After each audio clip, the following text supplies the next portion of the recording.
Olá, pessoal. Meu nome é Otávio Lima, sou empreendedor, sempre trabalhei com tecnologia, estou na Cardano já há 5 anos, sou fundador do Cardano Fit, né, que é o maior portal de notícias sobre a Cardano. E justamente por isso a gente está aqui trazendo uma série super especial, que são vários vídeos, né, mostrando quem é o Charles, alguns pensamentos que ele tem sobre governança, sobre eventos, sobre comunidade. É uma série muito especial que a gente preparou com muito carinho, gravado lá na Harievo, em Denver, no Colorado. E aí, espero que todos vocês gostem.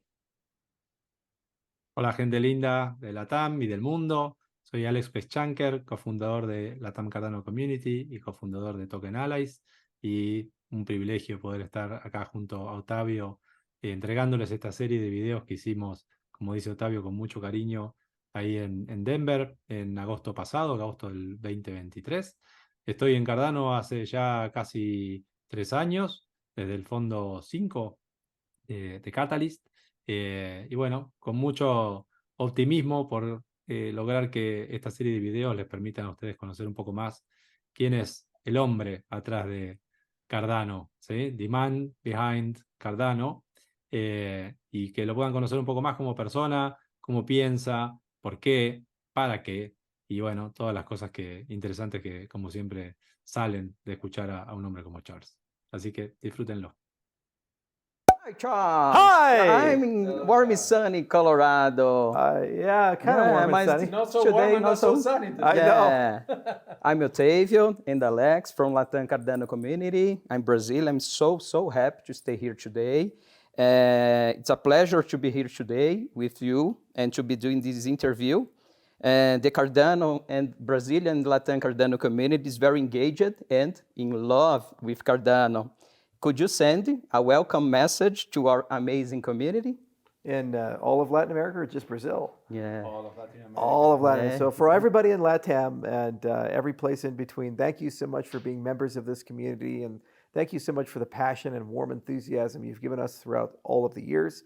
You know, we have a long tradition of both Brazil, Argentina, and other countries in South America participating in the governance of and development of Cardano. For example, the very first developer group we had before WellType was actually in Buenos Aires. It was ATEX, and that was a wonderful group of people, and they did a lot of great work, not just on Cardano, but also Ethereum Classic. They created the Mantis client, so that was Alan Verbner and his team. And then in Brazil, actually, the very first cryptographer that Input-Output hired was Mario. Mario Mario Laranjeira. Ironically, in Japan, of all places. Yeah. But that's more common for Brazilians than one would think. But he actually lives in Tokyo, and he's affiliated with Tokyo Institute of Technology, and he's still doing research 6 years later. 6 years of research on Cardano, exclusively for Cardano. So it's always been part of our DNA from the very beginning, and it's just so amazing to interact with the community whenever we have the chance. Great. Muito legal, Alex, a mensagem do Charles de boas-vindas para a comunidade Latam, né? Lembrando que tem grandes engenheiros e grandes desenvolvedores, tanto de Buenos Aires como do Brasil, desde o início da Cardano, né? Então, Mário Laranjeira, que é um criptógrafo fenomenal, já há 6 anos trabalhando exclusivamente na Cardano, não mora mais no Brasil, mora no Japão, em Tóquio, e ele falou de um grande desenvolvedor também que mora em Buenos Aires. Isso mostra que realmente nós temos aqui na América Latina ótimos profissionais da área de tecnologia y también de blockchain y criptomonedas, ¿no? Sí, y además habló de Atix Lab, una empresa argentina que es empresa pionera dentro de lo que es el mundo de desarrollo de la blockchain, trabajando con Charles desde los inicios. Creo que inclusive, si mal no recuerdo, mal no sé, desde su época de Ethereum ya estaban trabajando con él de alguna manera, con lo cual muestra que es una persona que conoce la región, ¿no? Conoce nuestros talentos, conoce la gente que tiene en la región, y de hecho cada vez que hablamos y conocemos más gente de IoG, solemos encontrar latinos dando vuelta por ahí, en distintos grupos, en distintos cargos. De hecho, bueno, Carlos, ¿no? Que es hoy el Chief of Staff de Tamara. E outra coisa, né, Alex, ele comentou também no making off do vídeo, não foi na entrevista principal, mas ele falou também do Bruno, né, que é um engenheiro brasileiro, que estudioso também, né, matemático, e que fez os papers científicos da JET, né, com um papel bastante importante nesse desenvolvimento. Também é brasileiro, apesar de não mora no Brasil, hoje mora na Rússia, né, mas mostra que tem muitos latinos realmente desde o início e ajudando realmente no core da Cardano. Sí, con lo cual lo posiciona como una persona que entiende muy bien la región, ¿no? O sea, más allá de por ahí detalles que se le pueden escapar sobre la política o algunas cosas de la cultura, ha interactuado mucho con gente latina. De hecho, ha visitado varios países de Latinoamérica, incluyendo El Salvador en los inicios de su bitcoinización. Así que bueno, nada, nos muestra que entiende muy bien los potenciales seguramente de la región, ¿no? Everybody knows Charles Hoskinson from the involvement with Bitcoin, after this with Ethereum, and then starting Cardano. But I would like to know a little before this. How was your beginning with matters related with computing, math, and later on cryptography? Were you a good student in school? I was a really good student. I graduated early from high school at 15, and then I went to Front Range and graduated there at 18. And then I kind of got lost in the bureaucracy of the university system because I was thinking I wanted to be a doctor first. And then I said, actually, I'm going to go and do mathematics and computing. And so I was in this bachelor's, master's program, and I just kind of got lost in that for a long period of time. And eventually, I kept getting stuck in this concept of like, where does it go from here? You go get a PhD, and then you go become a professor, and then you have to live in academic bureaucracy, and you're perpetually poor, and you're not really writing papers because you want to write them. You're writing them because you want to climb the academic hierarchy. So I didn't like that career progression. The issue was there was nothing else that was on the table. I didn't want to be a doctor like my father and brother and uncle and grandfather, and I didn't want to end up in academia. So I just always assumed that I would probably just be writing code or something like that and just trying to stay above broke. And then I said, maybe I should be an entrepreneur and a business guy. But my problem was that I didn't know anybody, and I didn't have any professional connections. I didn't come from a prominent business family or anything like that. I didn't have any money. So I eventually just started doing free educational stuff online on YouTube and Udemy and other platforms. And that's eventually how I wound up in the cryptocurrency space, because Bitcoin had just come out. And I said, well, nobody knows anything about it, and I can read the code and kind of understand reasonably how the protocols work.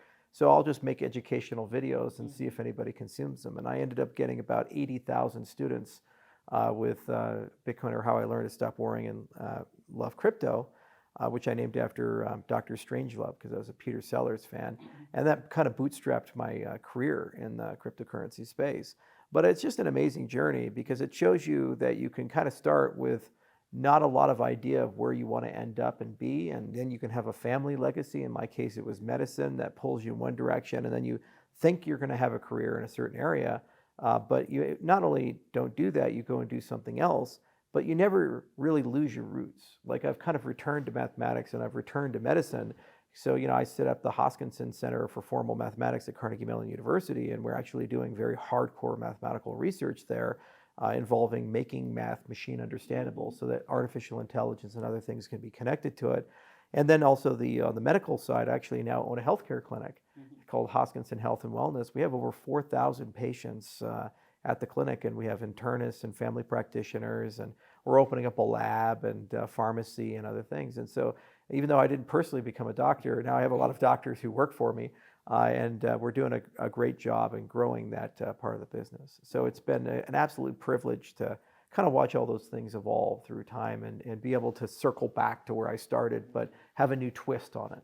Whoa, amazing, Charles. É muito legal saber da jornada, né? Como tudo começou com Charles, né? Obviamente, nós já imaginamos que ele era um ótimo aluno, né? Não somente um bom aluno, mas um prodígio realmente, né? E apesar de toda a família dele ser da área de medicina, né? Os irmãos, pais, primos, avós, né? Ele queria fazer medicina, mas não se encontrou realmente, né? Nisso daí, na burocracia da universidade, ele não via que realmente isso aí era algo que tocava.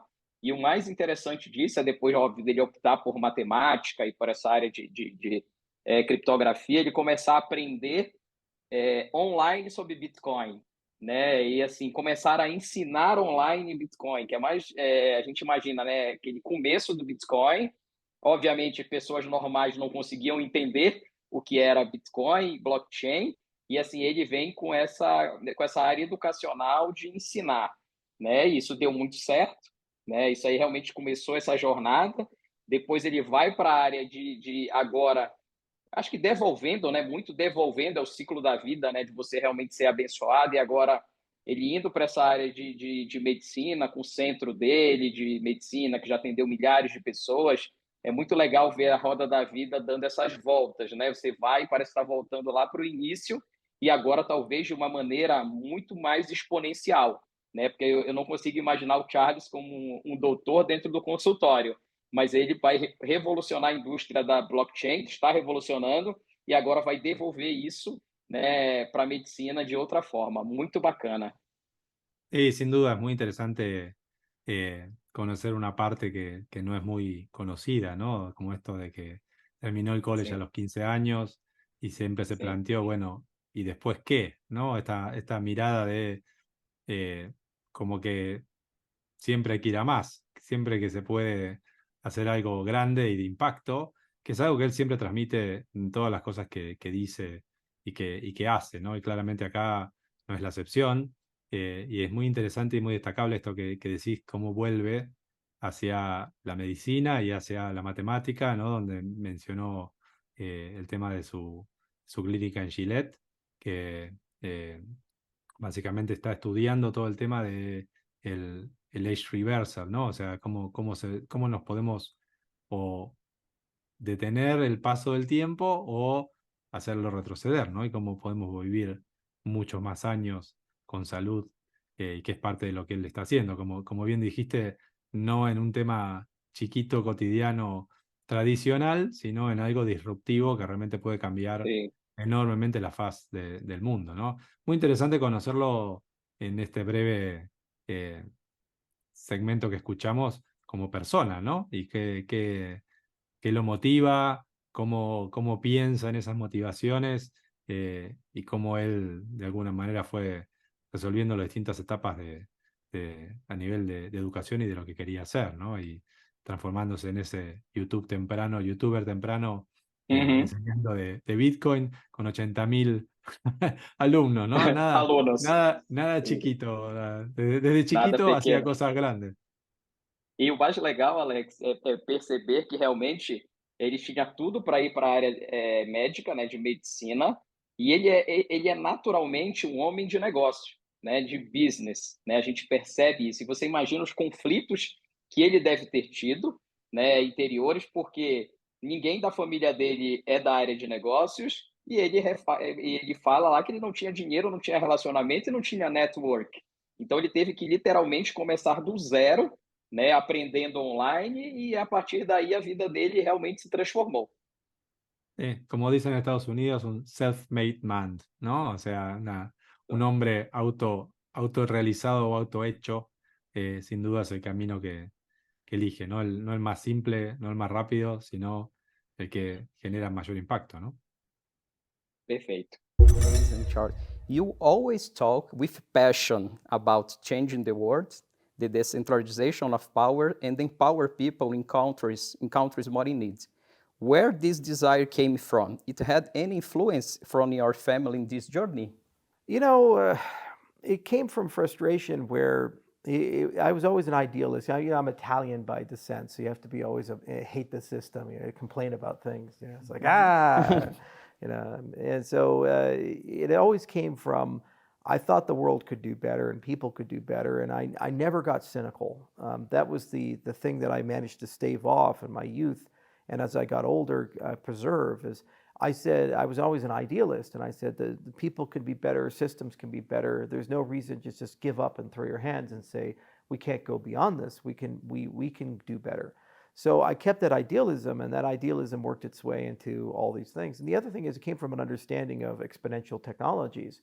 Exponential technologies mean a very small group of people can get together, decide something, and that thing can have an impact on millions to billions of people. This was not the case for the majority of human history. If you wanted to build an empire or something like that, you had to go raise an army and like conquer the world. And It takes a lot of work, and very few people can do this. And then once you've done it, to change it takes hundreds of years. So you think in centuries, not days or weeks. Then the internet comes out, and we can instantaneously send information and value. Cryptos come out, and then suddenly we have these new tools where a small group of people can rewrite the voting system of a country or the money system of a country. And that, combined with optimism, said not only do we have the desire and the will and the mindset to do something, but we now have the tools to actually do this thing. The key should be to get these tools in as many hands as possible, because even if we fail over here, it's a game of numbers. Somebody is going to have that and be able to affect the change, and then it changes all of our lives, ultimately for the better, if they're designed the right way. Yeah. Muito bom ouvir essas palavras aí, Alex. O Charles realmente é uma pessoa movida por propósito, né? Com ideais, né, muito fortes, né, de promover realmente, empoderar as pessoas, tornar as pessoas melhores, né, buscar isso nas pessoas, né, que elas realmente sempre possam fazer o melhor. É muito legal ver essa relação dele, e nada é por acaso, né, do porquê que a Cardano é uma moeda, é uma blockchain que tem uma comunidade forte, né? Porque eu acho que isso está no propósito realmente dele, em unir pessoas. E blockchain, como a gente falou, é uma tecnologia, é uma ferramenta, né? Como a internet também é uma ferramenta para unir as pessoas, né? Então, assim, esse desejo dele é muito bacana a gente ver isso, né? Ele afirmando. E muita coisa legal ainda vem pela frente aí, mas foi ótimo ver essa parte da entrevista.